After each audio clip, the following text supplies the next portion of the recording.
Lovely hands, beautiful hands. Oh, he really was a class player. Great man to pull on the ball. He's so much pride on the game of hurling. You know, fellas like Donie Nealon will never see him again.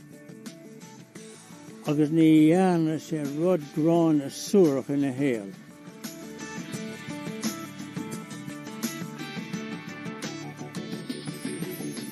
Is as an mailen ó gunda hebredárin de Donie Nealon. Tá sé hain agus na glúnte chóirmhe fitte fóite is stair cheantaid. Taobh hir déim an teach ina rugug agus na tógug mise, beag nach 7 bliana hen. Tá mo éifear na cónaí ann fós, tá sí pósta ann. Agus mo dhéis an seo, an sean scoil inar bhún mo cheanathair agus mo chean mháthair. Tháinig mo cheanathair ó crumtha. I 1880 nó mar sin. Agus bhí sé féin agus a bhean céile mar réad. Ag múna sa sean scoil sill go dtí 1923-24. An sin tháinig mo athe ródaí ar ais ó chunda Kilkennig. Dathraigh methar ón sean scoil sa Sráidbhaile, agus thosaigh sé sa scoil nua seo, I Trocha Héan. Agus bhí sé ag múna sa scoil sin go dtí 1963 nuair a tháinig mé féin bhaile ó Bhrá Clia. Agus I 1977 a tógadh an scoil nua sin, agus bhí mé ag múna ann go dtí 1991 nuair a d'éirigh mé féin as ofaigh. So idir mo dhéanathair, methar agus mé féin, de caitham mar 100 agus a 2 bliain ag múna I baróiste óchala ara. Má lean Donie gairin beáthar, lean sé a phríomhcha a bhaimsire chamá, luascut na funseoide. Bhí sé mar onadí ar an bhirn sin I 25, bhuaigh Tipperary ar Gael sa chluthe sin. Agus an bhíon ina dhéag sin heistil siad go America. Cá siad 3 bhí as an tír seo. Cá siad 3 bhí sa Mheireachta agus heistil siad ó chósta go Costa America. Bhí an mar fada go.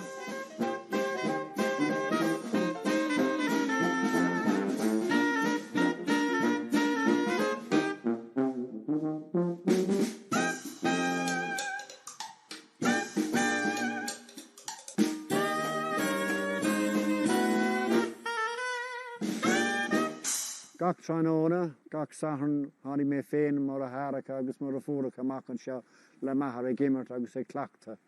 Agus bhí methar mar tréálaí mar ilú nóir doing a dtí an tú. Agus chuir sé smachtaring, chuir sé an bhé mar 45 rodí a dtí an tú. An cumán beag bhí cumán, Gael, éitrim a gach bhí líród ledóige nó líród spunte a going, ní raibh slitar a going, bhí sé ró rám. Chuir sé an bhéim freisin ar an ghraim ceart ar an cumán, an lúsca ceart ar an cumán, agus an slitar a bhúla ar dhéis agus ar chlé. Skilline bunúsca mar sin. My father had a great influence on us, and when we were young, playing camogie and hurling with the boys, and the last 3 girls of the family, my 2 sisters younger than me and myself, we played with Portrush, and we played a lot with the young boys out in the field down there and the field over here. Our bark and croaky mar a dúirtó. Ceapan gur bark and croaky bhí ann, agus gur réaltan bhí ann freisin. Fine lads mór do réáil siad an seo freisin, ní raibh aon áit eile acu. Nú nach raibh ceadaghaing immert sa fág, cúmar amach ar an móthir. Agus bhí dos éon ó leatas éon búclaíoga ag immert ar sin siúsí an bóthir. Únta bhí orí nuair a bhí gach líród cailte, nó gach líród ledóige cainte bhuiine mar úsáid ach as Andrews 10 in isise sa réis. hí na skillan na bunúsach leog ag móchail gábhlíon déag díis, agus inis thug Donie faoin géad level eile, coran í arta. Cúig mé go Coláiste Lánán an Coláiste Diosha I dahad an agus can mé cúig bhlín ann. I remember this fella, you know, he was very small, I'd be bigger than him, but a cracking hurler even at that stage. Flannan's, like any boarding school at the time, was a tough place. It was hurling kept us going, really. You had hurling every evening. It all then built up to the heart of you. And then 54 was our leaving cert year, and I was a sub. Donie was on the team. Bhí an bhuaigh going boomer Turla CBS sa Clé Canish. Bhí 10,000 an glithe sin I Limonach. He got 8 points in that Harty final, 6 points from frees, and he was outstanding. Anion a bheith an réalt Coláistí, ní rimmer sé amáint vinú le Tipperary, ag a bhí ar bidéil lá bheithe dearnach sa million. Rugg mé mí na nolog, so bhí mé roch agus roéitr agus rohheog don na manúri ag an am. Bhí na manúri Tipperary an sin bhí sé anládar. Bhín bhuaigh Tipperary séicín de chréibh na hÉireann in Oman na manúr ins na Craigade. So baiachar bheith an dat áil an bhirn. Hána mé chun tosig I Craige seach nuair a bhuaigh UCD corn Vickibiún a dicantá. Agus más féidir leat imirt go má íomh corn Vickibiún tá tú réig de dearn an Conde. I had an ambition to play for my club and especially to play for my county. And all I could see as a young lad was photographs of Tipperary teams and this famous trip to America in 26 and what they were great in those days. And I just wanted to be part of that. Fuair sé sin idir chuig go hocht. Tréis de Hebredarin craobh na mónach rúchaint, bhil der Kilchonne choirthe lion imóta lechanis na héireann. Tí bhar nach ra éanaid an altach páirteach sa gomórtas an bhléin sin, scaoileú amóna hina gaiileh, díreach isteach sa glufi canis. I suppose bhí an talam I chuig go hocht nuair tháinig mé an bhirn, or tháinig seachtar imróí nua lumsa an bhirn sin. Ní raibh cahar fága ó chuig a héin nuair a bhuaigh siad an craobh na hÉireann seach bliain roimhe sin. Let's have some more, says Jimmy Doyle, as he sends in to Nealon, who shoots Tipperary's fourth goal to give them a commanding lead. Bhí mar 10 gúlín chun tosig ag leathaim agus bhuamar le 10 gúlín. Through this point by Donie Nealon, who increased their interval lead. Bhí sé go híntaach agus bhí ansás bharm craobh na hÉireann na bhuachant. Bhí as an downar mar déirfa. The following scenes indicate that this is not a game for the faint-hearted. Donie Nealon has another point for Tipperary. Bhí seaca héin agus seaca dó bhuamar an sreath náisiúnta, bhuamar an Oireachtas agus bhuamar craobh na hÉireann. Donie Nealon, the hero of so many past victories, puts Tipperary 1 point in front at the all-important stage. On Bua ag Tipperary on Laochra. On that 64-65 era when I came on the Tipperary team, there were so many aspects of his game that were brilliant. And I always say about those players, they were so generous to guys like Mick Roach and myself when we came on. And Donie would have played a big part in that because he loved to encourage young lads. But his greatest asset was as a corner forward. Whistle the throw in and the game is on. And first to break away are the men from Tip. But the way before Donie 3 cool was in a grave na hÉireann, well, sin score únta. Donie Nealon goes away with the ball and he's tipping the ball away. And the man is the winner, John McCaffrey. And Donie Nealon hits the goal. You got me so I don't know what I'm doing. Donie Nealon, who's lost his stick, but you really got me here. The goal was all about his hit the goal. Hit the goal. You got me so I don't know what I'm doing. Any one player had to do it now, he'd be an automatic hero. He'd certainly be an all-star status without even discussion. It reminded me of the old dog hunting the rabbit. He'd let the young lads in, but when the rabbit come out, he'd finish it off. And Donie Nealon hits the goal. in near the goal. Dolly Walsh misjudges this one and it's a goal. Wheeling again and Donie Nealon is in and it's a goal. Délig né ó fan cúpla ór. Agus bín job mór I héanamh. To the smiling and happy Michael Murray. Chrúdú a rístim bhíon dar géan agus bhí a chúgiú bon ile éireann ag Donie agus gan é ach sé bliana fichiid. Gael of Tipperary. Bhí deisige ar an séú bon in 1967 nuair a dimmer siad Kilchonne. And a clearance comes out to Paddy Moran into the goal mouth and it's a goal! It's a goal! Ní raibh fuair an rómhaith going I mo thóra mí 67. Ní raibh well bhí mar dóchas ach bhí é gona Kilkenny.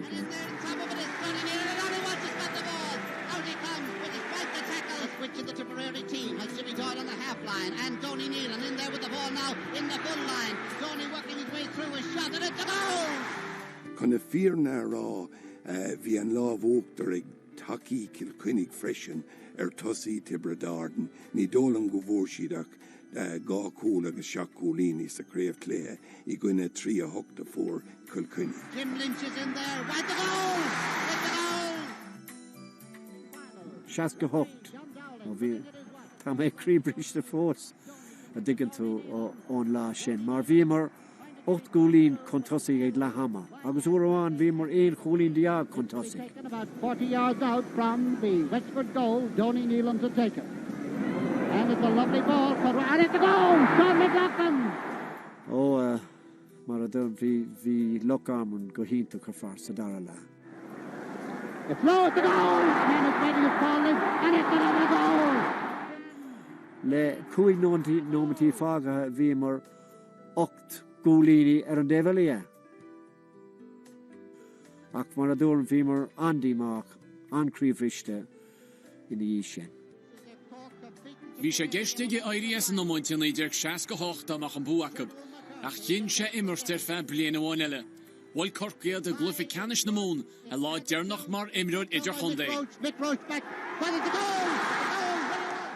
Bhí sé réile sin immert ach níor sé réile sin nómaint ná buí leir.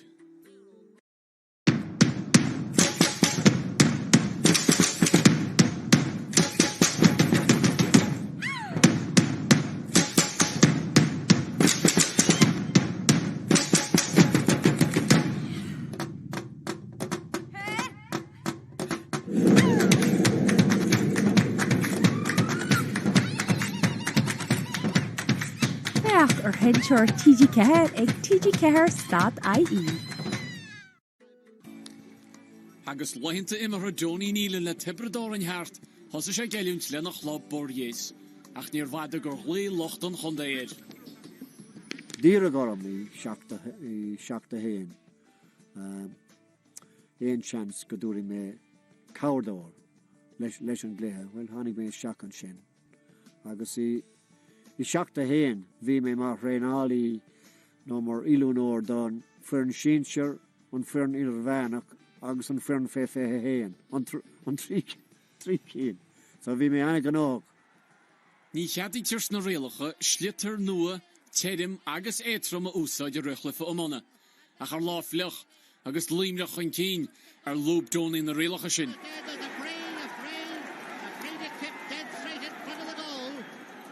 Rit Donie is Jack le tuaile, agus ceapgach ilagine go raibh sé chun cumán fabs a rimú leis an tuaile, ach séidir bhí I gceiste ná go raibh a sliotar nua tirim I bholach I stíg sa tuaile, agus chó babs an sliotar tirim amachchas an tuaile, agus haig sé na hangacha iad, agus tá leis anna meag Donie Nealon I limnach a sin amach agus sé sin dreiballs Nealon a tan sin tanna retire.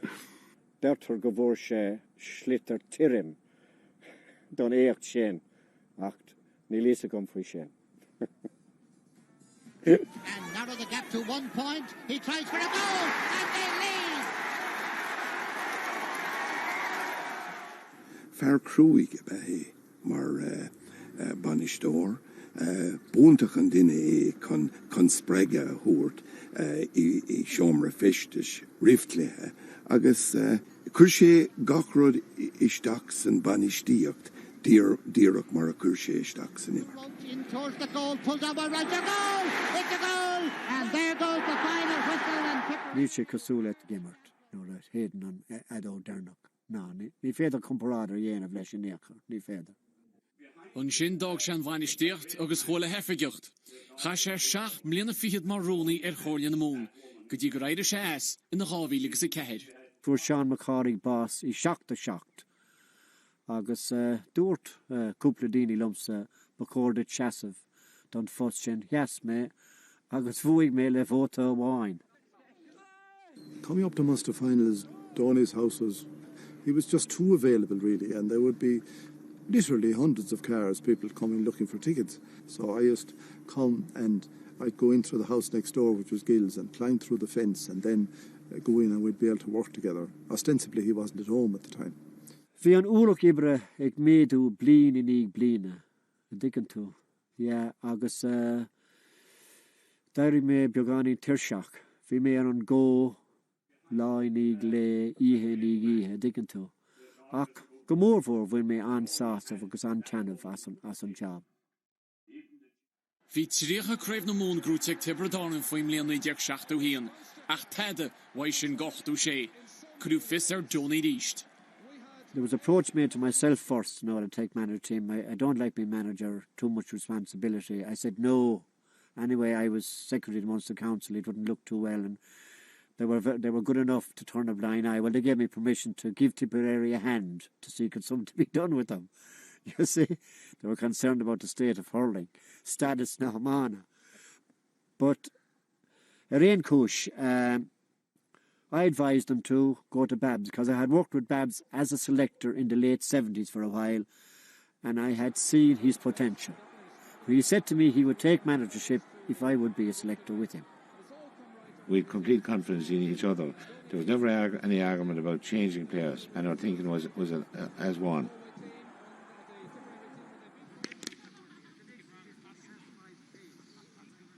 When Donie was at training, everything was watched, and he was meticulous in his attention to detail on the training pitch, and really and truly, you got away with absolutely nothing when he was around.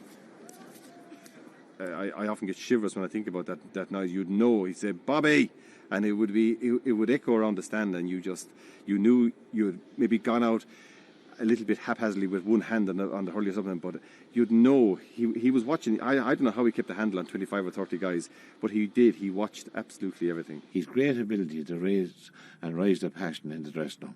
Jeez, he was an expert. He was as good as I've ever seen or ever heard in a dressing room. Bheithan gné sin dí níos múna íomh, ribh am bhidéise ina hemmert chlufi canis na mún in 1987. We all sat around getting our drinks and getting our rubs and what have you.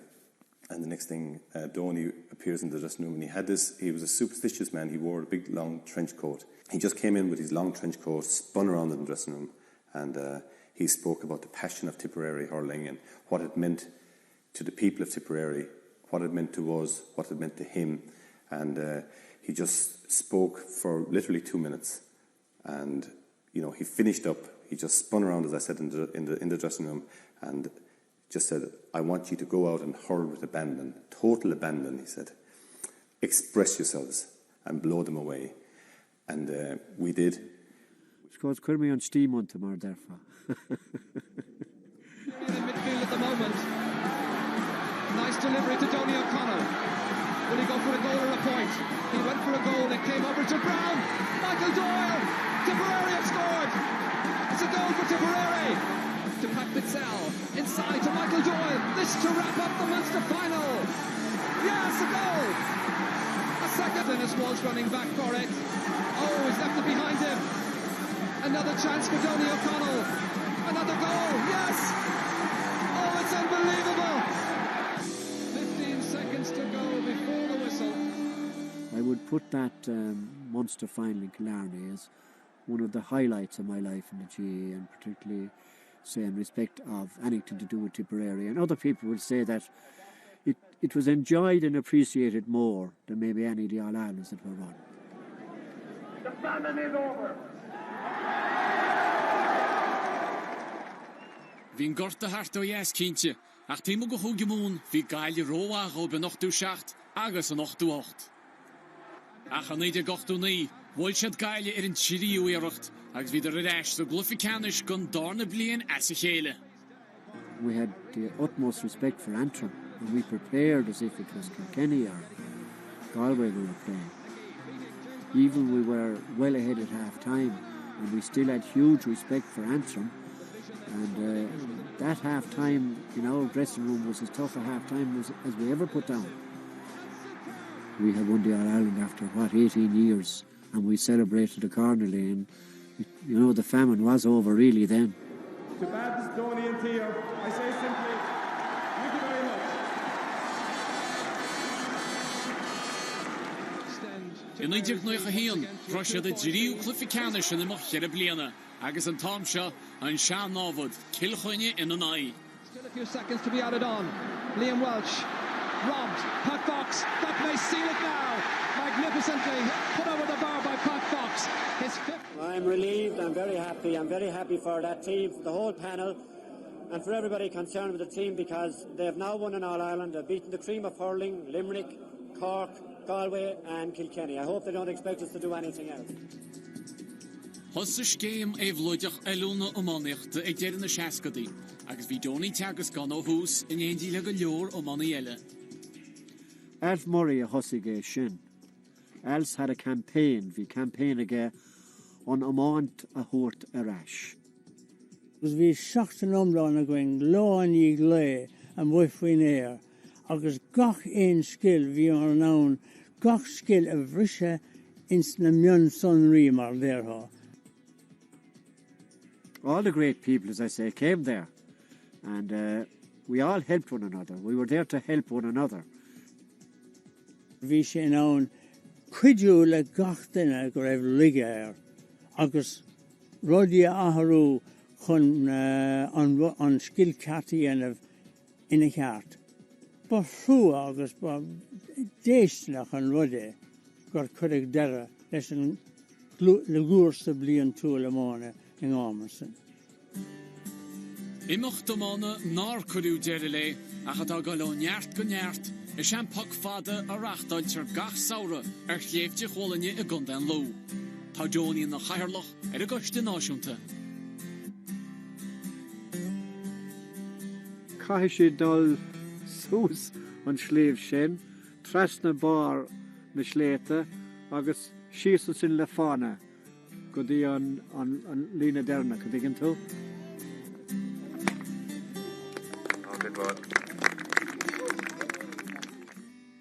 Tugann sé timpeall 3 uaire chun an cúrsa a chríocht nó, 5 kilometr. Tugann sé timpeall 5 2 nó 3 nó 4 pocanna, brahan sé ar an aimsir. Is cuidar naira tú star tradiisiúne, agus tásúla gom goláni sé le fada. Agus go mé sé níos sláidre is an blionanta atá rói.